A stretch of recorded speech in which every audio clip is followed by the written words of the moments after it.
La niña de sus ojos, de Antonio Díaz Villamil. Capítulo 21.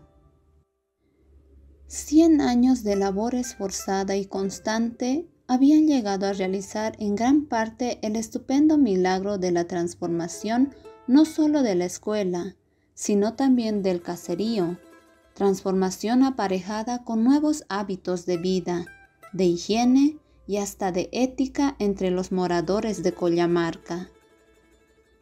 La nueva escuela en pleno funcionamiento constituía un acierto indiscutible.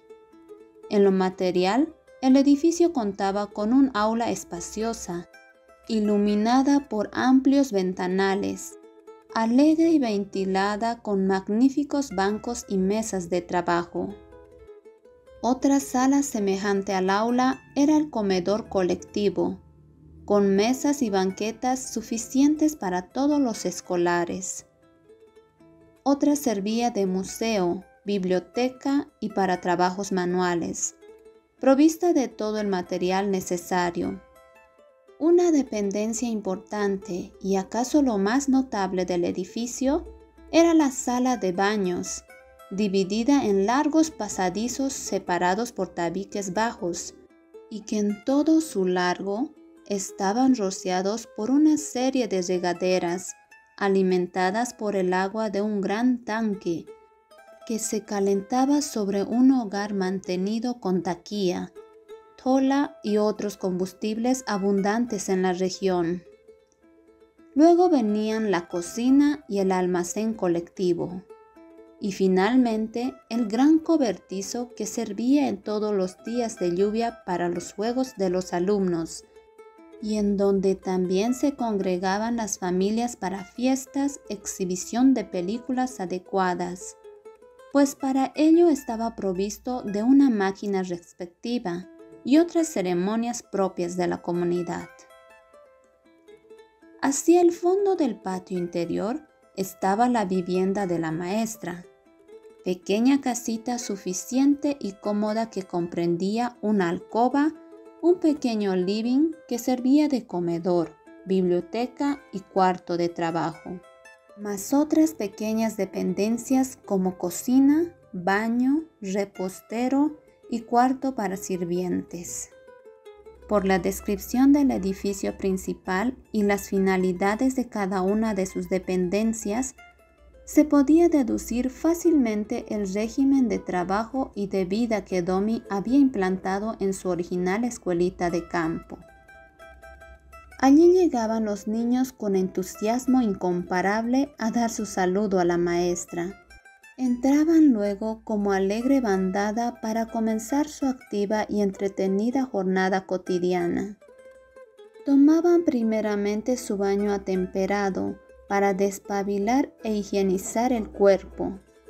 Luego hacían unos minutos de gimnasia para vitalizar el organismo y a continuación pasaban al comedor a tomar su apetitoso y confortante desayuno, compuesto de un buen tazón de api o un plato de lagua de maíz, de chuño o de quinoa, más una porción de maíz tostado, mote o pan y fruta. Luego en el aula se iniciaban las labores con canciones apropiadas y venía la clase tan amenamente matizada con relatos morales, anécdotas y ejemplos edificantes adecuados a las gentes, usos y cosas propias de la región, que los pequeños oyentes captaban fácilmente y con gran provecho para sus espíritus. Insensiblemente pasaba la maestra de estas tareas amenas a la enseñanza de aritmética, lectura, historia y otros conocimientos que los alumnos los aprendían casi sin darse cuenta de las dificultades ni de la aridez de algunos ramos. Antes que la fatiga llegara a malograr la atención y resistencia de los chicos, ya estaban estos distraídos con los trabajos manuales moldeando, unos en masa de arcilla, objetos y animaciones del ambiente, confeccionando otros pequeños utensilios, instrumentos copiados de su medio natural, en madera, cartón, paja o alambre, dibujando o pintando algunas figuras y paisajes apropiados.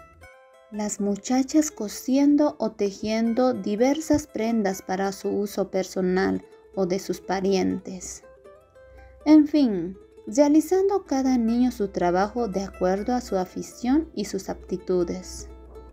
Y lo más raro y admirable en esa labor, seria o amena, importante o superflua, era que se cumplía espontáneamente sin imposiciones ni castigos, ni amenazas ni protestas, nada más que bajo la mirada cariñosa y el influjo ejemplar de esa singular mujer, que tan inteligentemente había intuido su misión hasta haber logrado formar con sus discípulos una gran familia solidaria, cordial y armónica, en la cual los pequeños se esforzaban por adivinar y cumplir los deseos de su grande y buena amiga, la maestra, y de rivalizar en obediencia, amor y gratitud.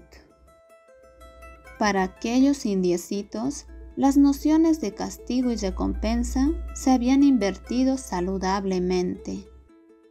Recompensa y bienestar era para ellos permanecer el mayor tiempo posible en la escuela y muy cerca de su maestrita. Castigo durísimo significaba el quedar privados de ir a la escuela y quedarse en la casa, recurso extremo que muy rara vez tomaba Domi para enmenar alguna falta extraordinaria. Después de la fecunda labor de la mañana, llegaba la hora del almuerzo. Los chiquillos invadían el comedor con la alegre familiaridad de estar entrando a su propio hogar. Ocupaban sus asientos señalados en las diferentes mesas. La señorita presidía cada una de dichas mesas por estricto turno semanal, lo cual constituía un orgullo para sus vecinitos de la mesa. El menú era sano, substancioso y abundante, y provenía de la contribución de todos los comunarios a la despensa de la escuela. Los alimentos eran a base de los productos de la región y se los variaba en lo posible con las adquisiciones que periódicamente se hacían en la ciudad o en otras comarcas. Domi, sentada a la cabecera de la mesa de turno, se servía del mismo menú, dando ejemplo a los pequeños con sus maneras y su porte. Y fue de ver la torpeza inicial y más tarde la graciosa forma con que los pequeños, pendientes de cuanto hiciera su maestrita, trataban de imitar la forma de tomar la cuchara, los cubiertos, partir el pan, cortar los alimentos, usar la servilleta y todas esas pequeñas cosas y maneras de la mesa en que fueron practicando los muchachos. Luego, convertidos en corteses compañeros, se hacían las atenciones del caso, ofreciéndose la sal, el pan, el agua, con una gentileza sorprendente. Toda esa armonía social era nada más que el milagro del afecto y de la constancia de esa mujer exquisita, que había abierto para sus pequeños y dóciles discípulos todo el caudal de su ternura, de esa ternura que el mundo de la ciudad había pagado tan mal y que había tratado de cegar con sus egoísmos y prejuicios. En la tarde se trabajaba menos en lo intelectual. Se daba preferencia a las lecturas, lecciones de cosas, rondas y excursiones por los alrededores y otras ocupaciones atrayentes, hasta que llegaba la hora de tornar a sus hogares. Pero no se había detenido allí la obra de la escuela. Cada niño que pasaba la mayor parte del día en ese ambiente tan contrapuesto a todo lo que encontraba en su casa, llevaba sin darse cuenta un impulso espontáneo de comparación, de crítica, de exigencia y de inconformidad con su hogar, por un sentimiento lógico nacido del contraste. Estos niños que antes se conformaban con lo primitivo y deprimente de su casa y de su familia, comenzaban primero a mostrar su descontento. Luego actuaban con más fuerza exigiendo y reclamando por mejorar las cosas y los hábitos de su hogar, imitando a su escuela. Y así, de esa general, múltiple y constante actitud de sus hijos, surgió en los padres la necesidad de escuchar, meditar y finalmente satisfacer las innovaciones reclamadas. En ese caso, la maestra era consultada. Escuchados sus consejos y por último llevados a la práctica, la proyección de la fuerza espiritual de la escuela llegó en tal forma y medida a los hogares de los rústicos y burdos comunarios, que poco a poco, uno después de otro, los indios jefes de familia se avinieron a abandonar los tugurios para levantar una nueva morada, según los modelos proyectados por la señorita profesora. Estos modelos constaban generalmente de una alcoba para los padres, otra u otras para los hijos, según su número, un recinto amplio para cuarto de estar y de cocina, provisto de una estufa y hogar, donde a la vez de servir para cocer los alimentos, se obtenía la calefacción necesaria, evitándose el gas y el humo mediante un buen tiraje de la chimenea. Aparte estaban los compartimentos para granero, herramientas y útiles de labranza, establo, gallinero, conejeras, etc. Cada casita correspondía a un estilo semicolonial y muy apropiado para el crudo clima de la Puna. Las paredes estaban enjalbegadas con estuco, lo que desde la distancia daba al caserío el aspecto de una pequeña villa moderna, muy diferente a las miserables aldeas de la altiplanicie. En el interior, las casitas por su limpieza, ventilación, muebles y hasta ornamentación formaban una unidad completa de la vida sana y confortable dentro de lo que pudiera procurarse y necesitarse por esas gentes y en ese medio geográfico y mental. Los bienes de la comunidad, administrados de acuerdo a las nuevas exigencias, aspiraciones y deseos de la comodidad, fueron inteligentemente aplicados y suficientes para esa transformación y otras mejoras indispensables. Así, por ejemplo, se adquirieron arados de acero, 2 tractores y 2 camiones en los cuales los comunarios trasladaban sus productos a la ciudad o a lugares de consumo y traían al retorno todos los elementos que hacían falta para las necesidades de una vida mejorada. Por solemne acuerdo del Cabildo, se había adoptado resoluciones trascendentales. En primer lugar, exclusión completa del uso del alcohol y la supresión de los alferados y fiestas de esa índole, reduciendo en adelante las fiestas tradicionales a lo puramente religioso y reemplazando las fiestas anteriormente hechas con tal motivo con esparcimiento apropiados, sin los derroches y excesos imperantes. Los sacerdotes que concurrían a estas celebraciones debían concretarse a su labor sagrada, guardándose de explotar el pasado fanatismo. Se estableció un almacén de abastecimiento que proporcionaba a la escuela y a todas las familias, a precio de costo, los géneros, vestidos, alimentos y demás artículos precisos. En tal vida y un ambiente así transformado, el espíritu de los habitantes de Collamarca fue superándose en forma extraordinaria. Ya no había borrachos ni se suscitaban disgustos o disputas ocasionadas por el alcohol. Ya no había enfermedades endémicas. Todos se sentían hombres libres y capaces de satisfacer sus nuevas necesidades de mejor alimentación, de confort, de sanas diversiones, con lo que se proporcionaba su trabajo más eficiente. Su porte, sus trajes eran de personas seguras y satisfechas de sí mismas, y muy diferentes de la miseria, ignorancia y depresión moral que caracterizaba a los indígenas de las circunscripciones del contorno. Las innovaciones logradas en ese núcleo de civilización indigenal llegaron a ser conocidas en la ciudad y a despertar juicios y comentarios muy contradictorios. Opinaban unos que todo eso era pura propaganda de una otra ocasional hecha en base de adaptaciones exóticas, que pronto serían abandonadas por la secular inferioridad de esa raza decadente y sin salvación.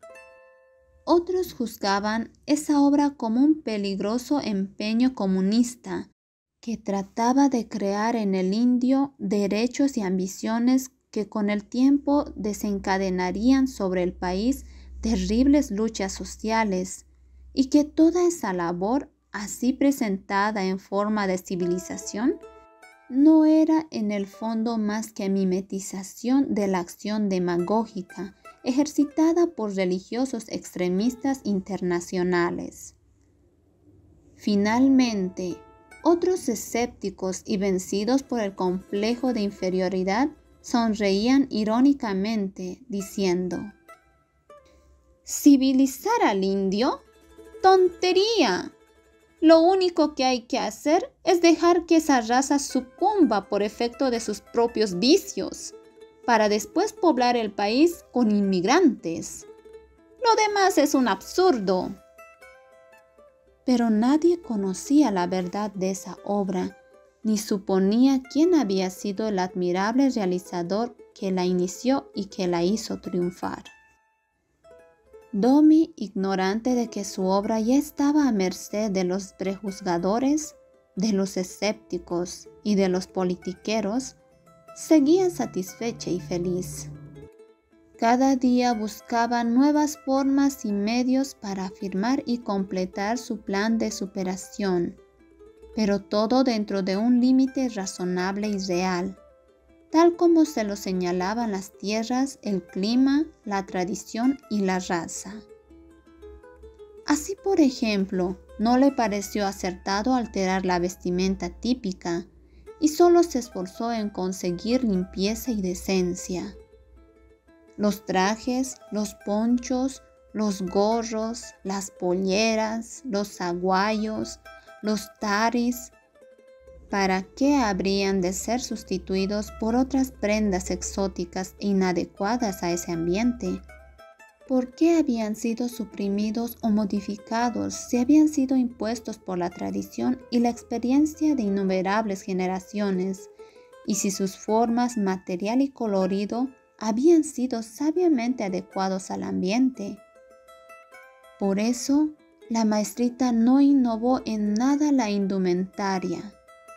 Los indios lucían sus mismos trajes, pero ya no eran para ellos el San Benito de la esclavitud ni el testimonio de la inferioridad racial, sino la vestimenta dignificada por una tradición secular y apta para hombres orgullosos de su estirpe. Domi había pensado y realizado así, consecuente con las escogidas lecturas que para autoeducarse había hecho. En las obras de José Martí, el gran apóstol del americanismo, había leído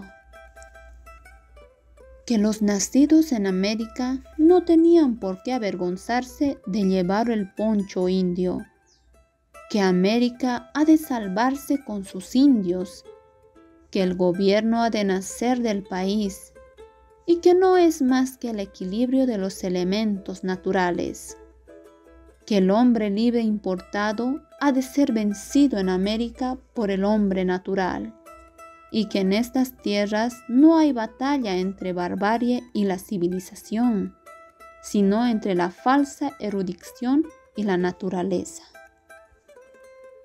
Enfervorizada con estos pensamientos, a través de su sensibilidad, tenía ella también sus principios personales, que la jerga áspera, burda, mal teñida, salían del vellón de sus ganados, hilada en las ruecas indias, tejida y confeccionada por manos indias, que su lagua de chuño, de calla o de maíz, era don de su propio suelo, manjar de los paladares indios, que el poncho, la chua, la hojota y la pollera eran productos de su tierra, de su estética, de su trabajo, de su necesidad y de su clima. Por eso, conservando lo típico en cuanto no perjudicara a la higiene, a la comodidad y a la dignidad humana, había ido introduciendo tan solo lo que faltaba para elevar, completar y mejorar la vida civilizada, sin producir dislocamientos ni violencias. Y estaba segura, porque su corazón se lo decía, y se lo comprobaban la gratitud y el amor de sus indios, que ella había acertado haciendo lo que hizo y cómo lo hizo. De las muchas cartas que Domi fue recibiendo de Arenal, aquella última, la que le entregaron ese día, le causó un sacudimiento emocional que la sustrajo por algún tiempo de sus plácidas y perfectamente distribuidas normas de vida y trabajo. Aquella carta era ya extremadamente categórica y definitiva. He terminado con Liliana, mejor dicho, ella ha terminado conmigo y con su hijo. En la última de sus vergonzosas aventuras, ha huido con su amante hasta América, desde donde me ha enviado un mensaje en el que me manifiesta me deja libre junto con mi hijo, para que haga lo mejor me acomode. Lo primero que hago al conocer esto es participarte la gran noticia. Si no fuera tan espantosa y larga la secuela de mis sufrimientos y humillaciones, saltaría de gozo como un niño que sale de su cuarto oscuro y lleno de duendes. Pero no soy el niño. Soy más bien como un viejo penado al que dan la libertad después de media vida de prisión y que sale hosco y con la mirada torva, sin saber lo que ha de hacer en lo que le resta de vida. Así estoy yo, pero por suerte, en medio de mi desolación, se alza tu recuerdo como una esperanza bienhechora. ¿Podría ser tan necio dando las espaldas a esta esperanza? No, Domi. A riesgo de ser un intruso en tu nueva y apacible vida, a peligro de ser un estorbo para la obra que con tan venturoso empeño has edificado, no puedo hacer otra cosa que correr hacia ti. No dudo que hallaré siquiera amistad fraternal. Viajaré muy pronto llevando a mi hijo. Los dos necesitamos consuelo y ternura. Hasta muy pronto, Joaquín. Domi quedó desconcertada. Aquella carta le suscitaba sentimientos opuestos. De una parte, la inquietadora proximidad de gran suceso anunciado que les removía la evocación de innumerables sensaciones, y de otra el temor de su obra actual, aquella a la que se había consagrado tan enteramente, fuera desplazada de su corazón por el hombre que anunciaba tan repentinamente su presencia. Se hallaba presa de estas trascendentales reflexiones, cuando un indio fue a su cuarto a anunciarle que un señor desconocido la buscaba. ¿Sería él? Pensó con desasosiego y salió a recibirle. Llegaba a la puerta de la escuela. Calmó su intranquilidad al ver a un personaje distinto al que temía. El recién llegado se anunció como el inspector de educación que había venido a realizar una visita a la escuela para informar sobre ella a las autoridades del ramo. Domi se le aproximó cortésmente. El funcionario era un individuo que al primer golpe de vista dejaba notar una pedante apostura. Era de unos 40 años. Disimulaba su intensa miopía detrás de unos anteojos de grandes aros de carey, de regular estatura, pero de constitución enclenque, con el pecho hundido y los hombros estrechos. Demostraba afectación en el vestir, pero sin llegar a la elegancia, especialmente por dos detalles: la caspa que manchaba el cuello y los bordes negros de las uñas. «Señor, ¿es usted quien desea visitar la escuela?», le dijo amablemente la muchacha. «Sí, señorita, pero antes quisiera hablar con el director o directora», contestó el recién llegado. «Porque usted debe saber que yo soy el inspector general de la educación pública y he venido a cumplir una altísima función oficial».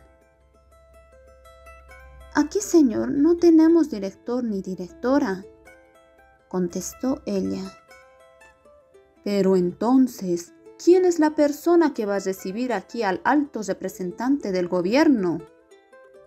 «Una servidora de usted, señor inspector». «¿Usted es la maestra de esta escuela, de la que se cuentan cosas tan raras?». «Sí, señor». «Pero tendrá usted algunos colaboradores». «¿Colaboradores?». «Sí, creo que puedo llamar así a todos los padres de familia y también a los mismos niños, mis alumnos». «De manera que usted, señorita, es la célebre maestrita de esta escuela». «Ya le he dicho que sí, señor inspector». «Es usted demasiado bonita y joven», comentó el inspector, examinando a la muchacha con sorprendida complacencia. «Creo tener la suficiente vocación y experiencia». «Y dígame, ¿es usted normalista?». «No, señor». «Al menos habrá usted hecho estudios, siquiera incompletos, en alguna escuela normal». «No, señor. Se me ha ocurrido ser maestra de niños indígenas y con estudio y cariño creo haberme formado por mi cuenta». «Lo lamento de veras». «¿Qué es lo que lamenta, señor?». «Si usted hubiera sido normalista titulada, habría podido ser una maestra de verdad». «¿Y ahora no lo soy?». «No. Es imposible que una improvisada pueda llenar eficientemente su ardua misión docente». «Bueno, pero estamos aquí perdiendo el tiempo. Vamos a visitar la escuela». Domi condujo al inspector hacia el aula. Los niños seguían sus trabajos. El funcionario hizo algunas interrogaciones que fueron satisfactoriamente contestadas por los alumnos. «Bien, ahora quiero que me enseñe su libro de preparaciones». «No las hago, señor inspector». «¿Pero cómo? ¿Usted no hace las preparaciones antes de dar sus clases? ¡Qué barbaridad! Entonces toda su labor es un fracaso». «En fin, ya veremos todo esto en el informe. Al menos tendrá usted los programas». «Tampoco, señor. Mi programa y mi plan se reducen a esta única finalidad: hacer de estos niños personas conscientes, laboriosas y honorables. ¿No le parece que es suficiente eso? Eso es muy poco, señorita, y no satisface a los planes oficiales que tenemos para la educación del indio. Aquí lo que hace falta es una obra coordinada y realizada con pleno conocimiento de las ciencias de la educación, la didáctica, la psicología, la metodología, etc. Sí, señorita. Si usted no sabe metodología, no puede usted hacer nada. Y el pedante inspector se explayó en una larga perorata, trayendo por los cabellos a Froebel, a Montessori, a Clavarede, a William James, a Ruma, a Vasconcelos, etc. Y hasta citó sus propias teorías y ponderó enfáticamente sus obras y sus méritos, tratando de deslumbrar a la muchacha. Durante ese tiempo, uno de los alumnos que a la sazón trabajaba en modelar figuritas de arcilla, llevado por la impresionante figura del funcionario, hizo un muñeco tan parecido al visitante que los alumnos que le rodeaban no pudieron contener su regocijo, hasta que uno de ellos, el más espontáneo, se puso de pie para indicar a la maestra. ¡Señorita! ¡Mire lo que ha hecho Paulino Mamani! Domi tomó la figurita de Greda y Ufana se la enseñó al inspector. ¿Qué le parece, señor? El visitante examinó el trabajo. Realmente era admirable, pero más que una copia del natural, parecía una caricatura en la que se acentuaban ciertos rasgos que mortificaron al modelo. ¿También se ocupa usted de enseñar estas tonterías?, les reprochó el personajillo al mismo tiempo que casi arrojaba el trabajo sobre uno de los pupitres. Yo respeto y estimulo las inclinaciones naturales de los chicos. Eso es lo que yo entiendo por verdadera pedagogía, respondió la muchacha, y enseguida dando unas cariñosas palmadas al autor del modelado, le dijo: Muy bien, Paulino, sigue trabajando. Tú vas a llegar a ser un verdadero artista. Sí, señorita, contestó el indiecito con sano orgullo. Yo quiero ser el artista de la comunidad. Voy a hacer todos los adornos y figuras que se necesite. Los demás chiquillos se acercaron a la figurilla modelada, la miraron y luego dirigían su vista al funcionario, como comparando y apreciando el parecido. Esto mortificó al inspector, el cual trató de salir lo más pronto de allí. ¿Podemos proseguir la visita al edificio?, manifestó a Domi. Pasaron seguidamente a las otras dependencias. Al examinarlas, el inspector miró y juzgó a través de su suficiencia y sus prejuicios, empeñado a señalar algunas deficiencias y algún defecto, según él decía, desde el punto de vista pedagógico. Al final, con recalcada indiferencia, manifestó: Claro que aquí hay buena intención, atisbos suficientes de la voluntad de hacer algo. Pero les repito, todo esto de nada sirve si falta lo más indispensable, que es el espíritu del normalista. Es decir, el verdadero y único educador. Domi comprendió la mezquindad del funcionario. Por reacción sintió mayor fe. Por lo demás, estaba tranquila. Aquel individuo, aunque se decía un agente oficial, no tenía derecho ni autoridad para inmiscuirse en aquella escuela creada y sustentada por el esfuerzo exclusivo de los comunarios. Después de que el inspector paseó todo el edificio, al ver hacia el fondo el pabellón que era la vivienda de la maestra, se empeñó en visitarlo. Domi, con cierta repugnancia que logró disimular para no mostrarle descortés, tuvo que conducirlo a sus habitaciones. Apenas el visitante entró en la alegre y graciosa salita del living y recibió el agradable aroma que reinaba en aquella vivienda femenina, se dejó caer en uno de los sillones. ¡Ay! Créame, señorita. Ahora sí que recién estoy a gusto y en mi elemento. Esto de estar haciendo siempre de autoridad técnica cansa al hombre más preparado e inteligente. Hace falta un paréntesis para olvidarse de las inmensas responsabilidades que uno tiene. Eso es lo que yo quiero hacer ahora, que estoy fuera del ambiente escolar y en esta su linda casita particular. Encantada, señor inspector, de que esto le satisfaga. Mientras que usted descansa, les ruego me disculpe para ir a atender a mis alumnos. Va a ser la hora para que salgan al almuerzo, le dijo ella consultando su reloj y disponiéndose a salir. Oh, no se marche usted, señorita, la atajó con vehemencia el funcionario. Por esta vez, olvídese de sus deberes. Tiene usted también derecho a descansar. La maestra no tuvo más remedio que quedarse frente al visitante. ¡Qué linda casita tiene usted, señorita! ¿Le agrada? Pues ha sido trabajada por los comunarios.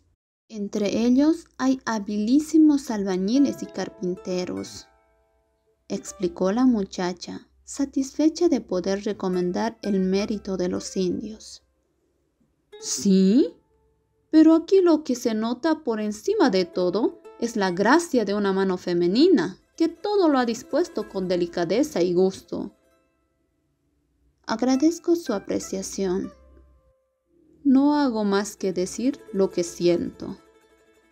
Y mire usted, para seguir siendo sincero con usted, le voy a expresar que esta casita está hecha como un nido de amor. Y que para ello en este momento no falta ya nada. Un retiro encantador, discreto, sin testigos. Usted una simpática muchacha, digna de ser cortejada por un hombre inteligente y de porvenir. Y por último, yo, rendidamente enamorado de su belleza. Y dígame, señor inspector general de Educación Pública, ¿estos galanteos son también parte de sus funciones oficiales? Pero señorita, déjese ya de considerarme un alto dignatario del Estado. ¿No acabo de decirle que al entrar en su departamento particular ya no soy otra cosa que un amigo de usted y que estamos entre cordiales e íntimos camaradas? Usted, señor, ha venido como funcionario oficial. Solo a ese título le he permitido entrar aquí, porque imaginaba que al inspeccionar la casa donde vive la maestra, era también una de las exigencias de sus funciones técnicas, respondió la muchacha con severo énfasis. Ay, mire usted, señorita, continuó con impávida persistencia el normalista. Todo lo que me ha dicho hasta ahora es más que suficiente para que yo pueda hacer conceptos sobre su honorabilidad, lo que he de tener muy en cuenta para el informe sobre sus cualidades y su conducta debo elevar a las autoridades. Pero ahora ya podemos dejar de lado los formulismos y exigencias de la ética profesional. Ahora podemos hablar y sentir, usted y yo, como una mujer y un hombre de carne y hueso que tienen su complejo psicofisiológico, como dicen los grandes pedagogos. Pues bien, ese complejo psicofisiológico es para usted un conjunto de necesidades, instintos, pasiones y anhelos que debe y puede satisfacer. Usted es una muchacha joven, bonita, inteligente que aislada en este destierro de la vida civilizada, necesita de un amigo, de un verdadero colega que la comprenda, la admire y la haga feliz. Y yo, señorita, a pesar de mi situación y de mi alta categoría, estoy dispuesto a ser su rendido admirador y amigo. No debe usted, pues, bendecir la casualidad que me ha traído y que me permite ofrecerle lo que le hace tanta falta. Aquello era para Domi el disco eterno, con las mismas impertinencias y propósitos vergonzosos que había escuchado tantas veces en su vida, y aquella vez acaso más grosero e insoportable. Parecía que su destino era soportar el asedio del hombre torpe y sensual donde quiera que estuviera, pero felizmente también estaba cada vez más inmunizada y preparada para rechazar atrevimientos y despropósitos como los que en ese momento estaba escuchando. Y así lo hizo. «Señor», le dijo, poniéndose de pie y colocándose en la puerta como señalando el camino que debía seguir aquel intruso. «Si usted ha hecho concepto de mi persona como acaba de decirlo, le declaro de mi parte que tengo el debido concepto sobre usted. Entonces no le queda sino continuar su inspección desde un punto de vista estrictamente profesional y oficial. Ya le he dicho que estoy retardando la hora de conducir a los niños al comedor. ¿Quiere usted seguirme?» El inspector no tuvo más remedio que seguir a Domi y salir al patio. Los alumnos ya estaban lavándose las manos para entrar al almuerzo. Domi, sin que se importase un ápice del buen o mal talante en que hubiese quedado el inspector, se le aproximó para invitarle a pasar al comedor. Hizo disponer una silla suplementaria a la cabeza de la mesa de los alumnos más crecidos, y en ella invitó a sentarse al visitante. Ella fue a ocupar la cabecera de otra mesa, siguiendo el turno acostumbrado. Uno de los alumnos fue a sintonizar la radio, y mientras la música se difundía por el salón, mezclándose con la alegre charla de los pequeños, fue servido el sencillo y abundante almuerzo.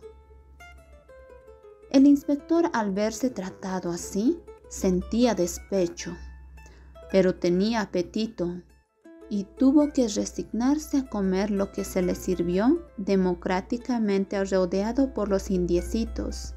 Entre uno y otro plato le fue ofrecida el agua. «¿Desea usted agua, señor?», le dijo uno de los niños. «No, yo acostumbro tomar por lo menos cerveza», respondió él altivamente. «Entonces, señor, aquí no va usted a encontrar ni una gota de eso», le manifestó otro de sus pequeños vecinos. «¿Ni aunque yo la pagué?». «Ni así, señor. En Collamarca no hay licor de ninguna clase. Aquí solo se bebe agua pura». Calló el inspector y, mal de su agrado, siguió almorzando. Al poco momento su vecino le habló así: «Señor, ¿no le ha dicho nuestra señorita profesora que el alcohol hace mucho daño y que vuelve brutos a los que se lo toman?» «¿Eso les ha dicho a ustedes?». «Sí, señor, y es cierto», continuó el muchacho con sincera atención. «Tome usted agüita nomás como nosotros». El funcionario tuvo que beber tal como se lo indicaron, quebrantando sus hábitos. Pero en el fondo le mortificaba mucho más otra cosa. En todas sus inspecciones por las escuelas rurales atendidas por maestras jóvenes, nunca había dejado de hacer con éxito su papel de Tenorio, doblegando con el flujo de su autoridad o sus amenazas a muchas pobres maestritas que tuvieron que ser condescendientes con el temor a sus amenazas.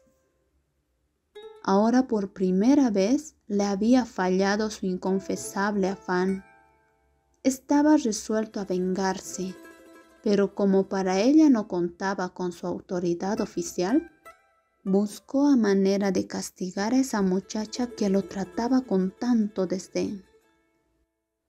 Así pues, pasado el almuerzo, consiguió empeñosamente que se reuniera el cabildo y también todo el conjunto de los padres de familia.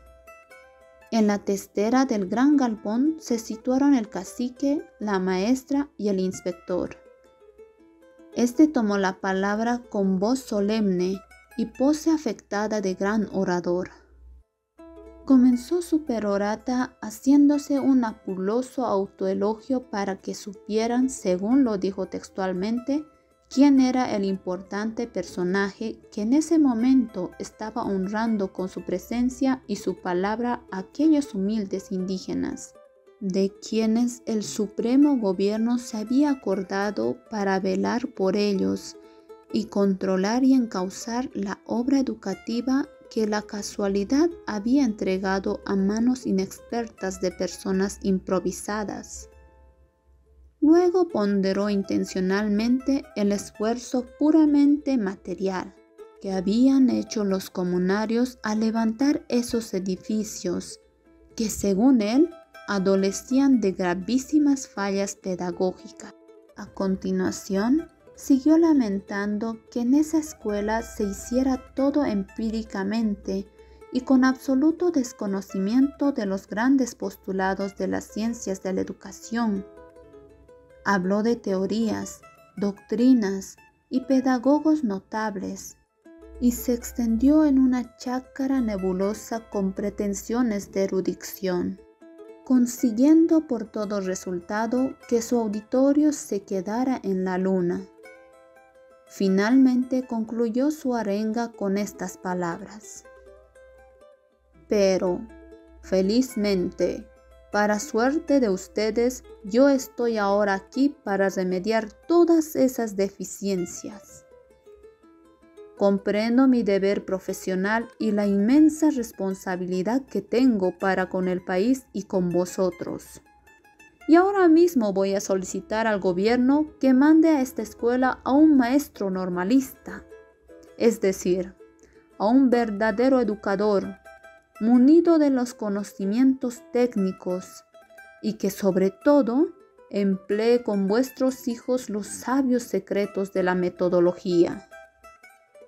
Calló el funcionario, su voz ahuecada y magisteril, y miró irónicamente a Domi, como diciéndole: ¡qué bien me he vengado, eh! Pero no pudo saborear por mucho tiempo el goce de su venganza. El cacique se levantó para contestarle: Señor inspector, le agradecemos por su venida y lo mismo al gobierno. Como dice, se está preocupando por nosotros. Felizmente nos has encontrado con una escuela que ni ustedes tienen en la ciudad. También nos has encontrado viviendo como gente. Todo eso lo ha hecho esta señorita a quien queremos y bendecimos. Todo lo que ha hecho está muy bien para nosotros. Pero ahora vos nos hablas de mandarnos un profesor que enseña a nuestros hijos con metodología. Esto nos alarma. Hace muchos años que nos han mandado un profesor como el que nos ofreces. Pero, ¿sabes lo que ha pasado? Que ha dejado a varias de nuestras semillas en estado de ser madres. Por eso nos alarmamos y te pedimos que no te molestes en mandarnos a nadie. Estamos muy contentos así, sin metodologías y con una maestra a la que estamos dispuestos a defender contra cualquiera que se atreva a hacerla daño o a mirarla mal. El pedagogo quedó sin palabras. Corrido y avergonzado por la categórica y sencilla respuesta del cacique, el cual había hablado con la seguridad y rudeza del hombre consciente y firme en su verdad, hizo terminar cuanto antes la actuación y salió de Collamarca mohído y cabizbajo.